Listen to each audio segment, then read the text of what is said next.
여러분 달리기 빠르십니까? 예전에 어떤 분이 그러시더라고요. 무리를 걸을 수 있느냐? 여러분 걸을 수 있습니까? 왼발이 빠지기 전에 오른발을 앞으로 가고 오른발 빠지기 전에 왼발 앞으로 가면 건널 수 있다.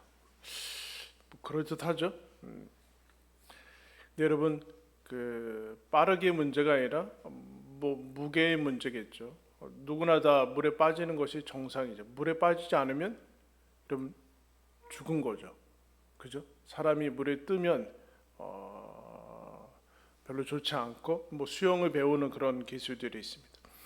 오늘 우리가 읽은 말씀을 보면 예수님이 물 위를 걷는 그 기적과 이적을 보여주시는 그 장면에 보여 있습니다. 예수님께서 하나님과 함께 고요한 시간을 보내는 그 와중에 제자들이 배를 타고 먼저 건너편으로 가는데 풍랑이 일어서 고난을 당했다라고 얘기를 해주고 있습니다.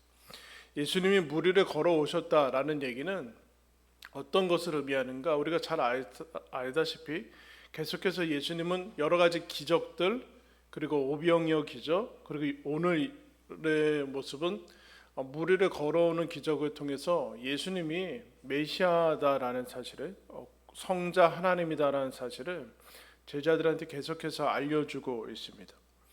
그래서 성경은 예수님을 가리켜서 요한복음 1장에 이렇게 선포합니다.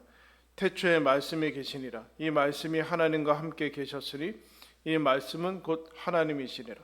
그가 태초에 하나님과 함께 계셨고 만물이 그로 말미암아 지은 바 되었으니 지은 것이 하나도 그가 없이는 된 것이 없느니라. 말씀은 예수님을 가리키는데 예수님이 성자 하나님으로서 창조, 그를 통하여 모든 것이 만물이 창조됐다라고 얘기합니다. 창조자 하나님이다라는 사실을 선포하고 있어요. 골로새서에도 그는 보이지 아니하는 하나님의 형상이시요 모든 피조물보다 먼저 나시니니 만물이 그에게서 창조되되 하늘과 땅에서 보이지 않는 것, 보이는 것들과 보이지 않는 것들과 혹은 왕권들이나 주권들이나 통치자들이나 권세들이나 만물이 다 그로 말미암고 그를 위하여 창조되었고 또한 그가 만물보다 먼저 계시고 만물이 그 안에 섰느니라. 그럼 이게 뭐가 중요한가라는 생각을 우리가 가질지 모르지만 지금 제자들과 함께 있었던 그 예수님이 단순한 능력이 많은 선지자나 어떤 능력이 많은 뛰어난 사람이 아니라 창조자, 성자 하나님이다라는 사실을 선포를 하고 있습니다.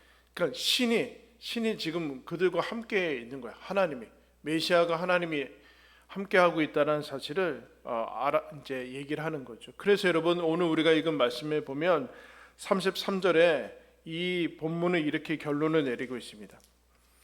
배에 있는 사람들이 예수께 절하며 이르되 진실로 하나님의 아들이로소이다 하는지라.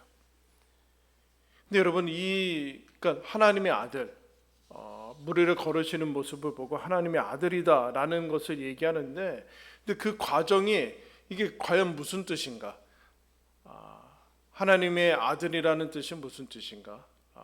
자연을 통치하시는 그 하나님의 아들이라는 것을 깨닫게 되는데 그게 무슨 뜻인가? 단순히 물 위를 걸어서인가? 라는 것은 오늘 본문을 통해서 조금 더 나아가야 되는 것이 있습니다. 제자들이 예수님의 모습을 한 어떤 그 유령과 같은 그 존재가 물 위를 걷는 모습을 보고 26절에 이렇게 얘기합니다. 제자들이 그가 바다 위로 걸어오심을 보고 놀라 유령이라 하며 무서워하여 소리 지르거든 예수께서 즉시 이르시되 안심하라 나니 두려워 말라.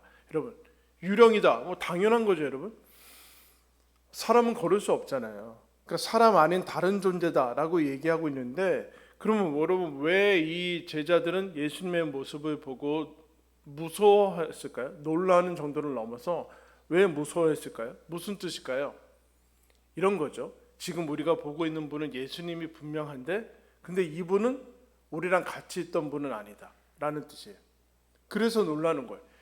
분명히 예수님의 얼굴이 맞고 예수님인데 물 위를 걸어오는 모습을 보고 우리와 지금까지 함께 있었던 분은 아니다 라고 하면서 놀라는 거예요. 다른 존재다 라고 하면서 놀라는 거죠. 그때 예수님이 즉시 안심해라 나다 라는 대답을 합니다. 그러자 여러분 베드로가 엉뚱한 하나의 요청을 하게 되죠. 28절에 베드로가 대답하여 이르되 주여 만일 주님이시거든 나를 명하사 물 위로 오라 하소서 하니 오라 하시니 베드로가 배에서 내려 물 위로 걸어서 예수께로 가니. 베드로가 무슨 얘기를 하냐면은 만일 주님이시거든 저를 명해서 저도 물 위로 걷게 하소서. 이런 무슨 뜻일까요? 당신이 주님일 리 없다는 뜻이에요. 당신이 주님일 리 없다.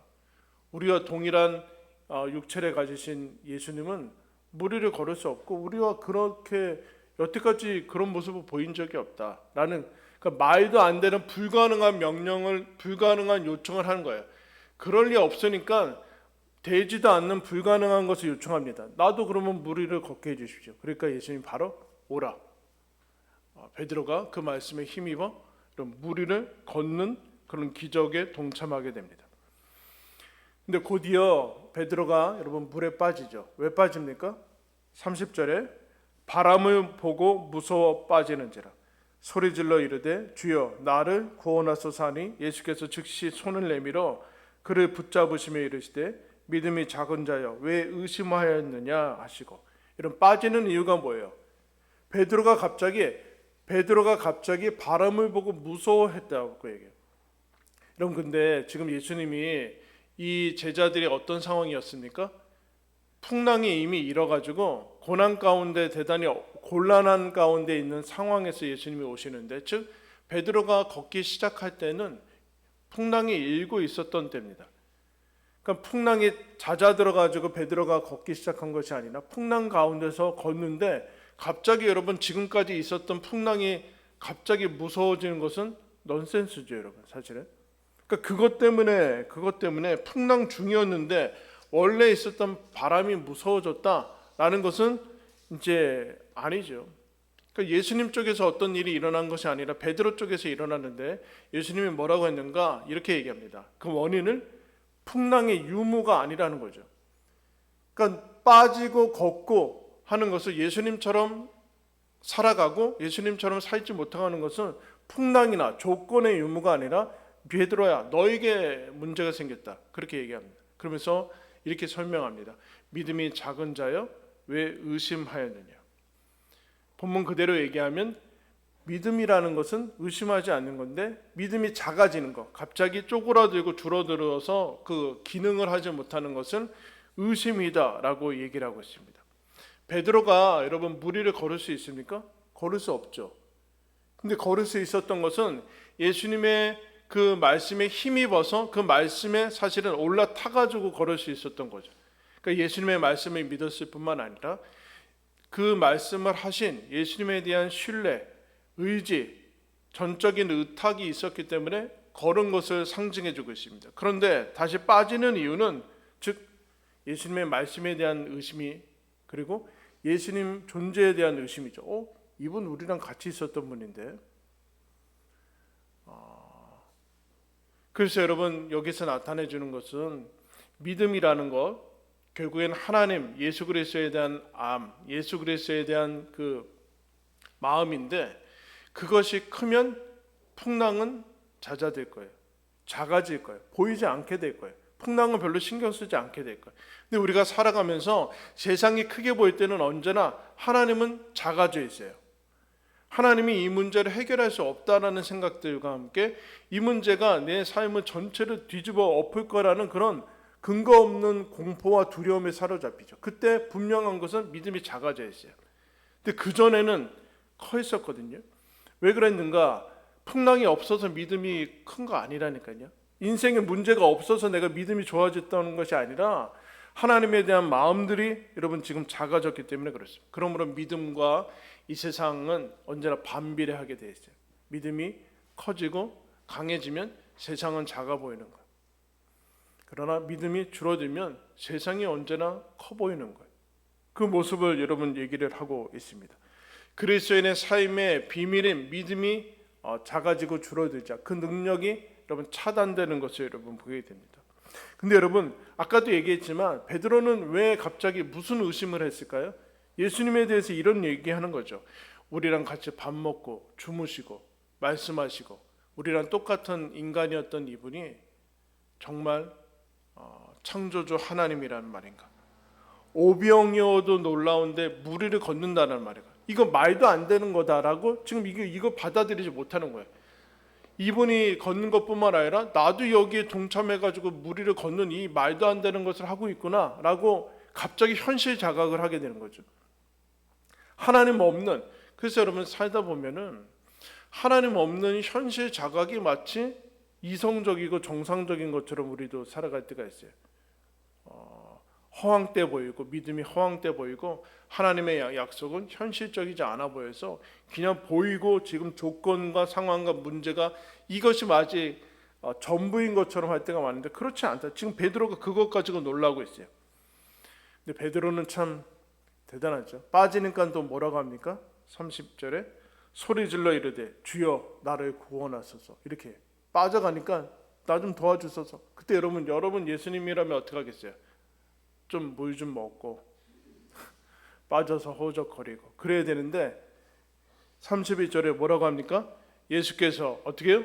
즉시 손을 내밀어 그를 붙잡으셨다. 그렇게 얘기하고 있습니다. 즉시 그를 붙잡으셨다. 그리고 함께 32절에 배에 함께 오름에 바람이 그치는지라 그렇게 얘기를 해요. 풍랑이 예수님이 배에 타니까 이제 잦아 들어가는 모습을 이제 보게 됩니다. 그 이후에 아까 우리가 얘기했던 이 과정들이 있은 다음에 33절에 이제 드디어 제자들이 고백하는 거예요. 그럼 제자들이 한번 고백한 거 한번 고백할까요? 시작. 배에 있는 사람들이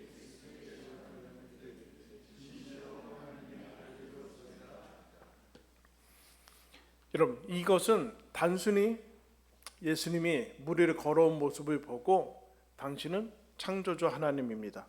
우주를 다스리시고 우주를 통치하시는 분입니다. 라는 그 고백이 아니라는 거예요. 그러면 이 하나님의 아들이라는 이 고백은 무엇인가? 제자들이 여러분 왜 놀랍니까? 물 위를 걸어서 놀라는 게 아니라 이렇게 물어야 돼요. 왜 물 위를 걸어서 오셨는가? 제자들한테 멋있지? 짠하고 뭐 슈퍼맨처럼 이러면 더 멋있으려면 뭐하러 물 위를 걸어서 옵니까? 뭐 슈퍼맨처럼 날아서 오던가 아니면 순간이동해서 뿅 나타나던가 뭐 이런 게 여러분 더 멋있지 않습니까? 물 위를 여러분 왜 걸어서 왔을까요? 왜 급히 오셨습니까? 제자들이 배를 타고 가다가 고난에 닥친 것을 보고 예수님이 물 위를 걸어서 온 겁니다.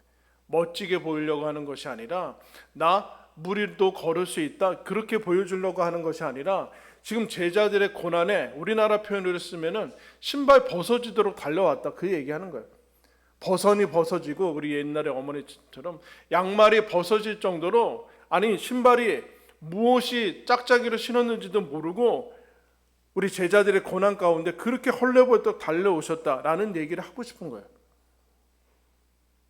그래서 여러분 물 위를 걸어오신 거예요. 하나님과 교제하면서 하나님과 고요한 시간을 보내는 것을 잠시 멈추고 예수님께서 오시는 거예요. 여러분 우리는 생각하기에 대단히 경건하고 거룩하고 심지어 하나님은 하늘에 계셔서 거기에서 거룩함을 지키고 우리로 치면은 대단히 종교적인 것은 산속에서 몇십 년 동안 도 닦고 그런 것이 여러분 거룩해 보여요. 근데 예수님이 밤새 잠깐 하나님과 교제하는 그 시간을 가지다가 제자들이 고난 닥치니까 신발 벗고 여러분 뛰어서 오십니다. 혼자서 도 닦겠다고 몇십 년간 있는 것을 그럼 메시아라고 하지도 않고 종교라고도 하지 않습니다.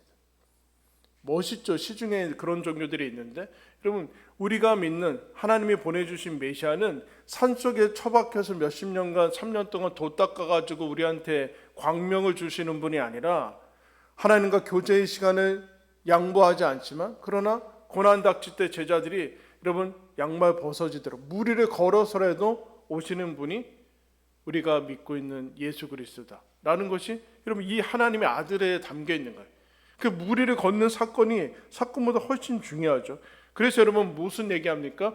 아까 유령이다 무서워하니까 예수님이 뭐라 그래? 즉시 대답하여 나다 안심해라. 베드로가 빠지니까 뭐라 그래요? 즉시 손을 내밀죠. 그럼 여기에 이게 생략된 거예요. 제자들이 풍랑이 바람이 일어서 고난을 당하는지라 즉시 예수님이 물 위를 걸어오셨다. 이 얘기예요. 이 얘기. 초월자여 전능자 창조주 하나님이 어디 계시는가, 뭐 하시는가, 그분이 나랑 무슨 상관이 있는가, 내 풍랑이 일고 삶의 어려움이 있을 때 나와 무슨 관계가 있는가, 관심이나 있으신가? 그렇지 않다. 즉시 달려오셔서 즉시 붙들어 주시고 얘기하시고 안심시켜 주시는 분이 예수 그리스도다, 창조자다, 그렇게 얘기를 하는 겁니다. 그럼 이스라엘이 신앙인들도 그래요. 하나님이 창조주고 좋다, 전능자고, 그런 좋은데 내 삶에 이렇게 어려운 것에 관심이나 있냐? 하나님이 과연 뭐 바쁘신 분이니까 능력 많으시면 뭐하냐, 나랑 무슨 상관이 있냐, 뭐 이런 생각, 나를 돕지도 않으시고 내 고난에 관심 없다, 저 하늘에 있다. 근데 그런 줄 알았는데 창조주 하나님이 이렇게 제자들이 이렇게 놀라는, 지금 왜 놀라는가? 이 무리를 걷고 우주를 다스리시고 우주를 통치하시고 하늘의 별을 만드시고 바다를 만드시고 했던 이 분이 지금 우리랑 같이 여태까지 밥 먹고 주무시고 그랬다는데 제자들이 이게 놀라는 거죠. 그분이 우리랑 밥 먹고 그랬단 말이야? 그 전능자 초월자가 우리랑 밥 먹고 같이 주무시고 같이 나랑 학교 가고 그러셨단 말인가? 거기에 여러분 놀라는 거야. 거기에 지금 무리를 걷는 것을 더 넘어서 하나님의 아들의 의미는 창조자 하나님이 우리와 함께 계셨구나, 고난 가운데 함께 하셨구나, 풍랑 가운데도 함께 하셨구나, 하나님과 고요함 속에만 있는 것이 아니라 우리가 힘들 때 풍랑 속으로 달려오시는 분이구나, 아니 그냥 같이 계셨던 분이구나 라는 것이, 그래서 여러분 제자들이 놀라는 거예요. 근데 우리는 그분을 창조주로 전능자로 알고 있지 못하는구나, 내 곁에 계신 분의 몰랐구나, 그렇게 얘기를 하는 겁니다. 전병관 시인의 분갈이라는 여러분 시가 있습니다. 제가 읽어드리겠습니다. 뿌리가 흙을 파고드는 속도로 내가 당신을 만진다면 흙이 그랬던 것처럼 당신도 놀라지 않겠지. 느리지만 한번 움켜쥐면 죽어도 놓지 않는 사랑. 멋있죠? 한번 움켜쥐면, 느리지만 한번 움켜쥐면 죽어도 놓지 않는 사랑. 사랑하는 성도 여러분, 오병이어의 기적을 일으키시는 분, 무리를 걸으시고 죽은 자를 살리시는 그 전능자가 사실은 이러실 필요도 없고 이렇게 고생할 필요도 없으신 분, 전능자 하늘에만 계셔도 되는 분이 어디 계시는가? 우리와 함께 살아가고 있대요. 저와 여러분과 함께 살고 있대요. 삶의 풍랑이 닥치면 하나님께서 즉시 신발 벗고 오신대요. 그리고 우리의 손을 붙드신대요. 이런 얘기, 당신은 하나님의 아들입니다라는 고백은 우주를 다스리시는 그 능력, 하늘과 땅을 붙드시는 그 능력으로 나를 붙드시고 계시는구나, 나의 손을 붙들고 있구나, 저와 여러분을 하나님께서 같이 살아가시며 붙들고 있구나 라는 것이 진실로 하나님의 아들입니다 라는 여러분 그 고백입니다. 하나님의 아들 예수 그리스도가 저와 여러분을 붙들고 계십니다. 우리의 삶을 붙들고 계실 뿐만 아니라 우리를 책임지시고 함께 걸어가고 계십니다. 그러므로 예수 그리스도가 붙드신 그 손을 저와 여러분도 힘써 붙드시면서 살아가시기를 예수님의 이름으로 축원합니다. 기도하겠습니다. 하나님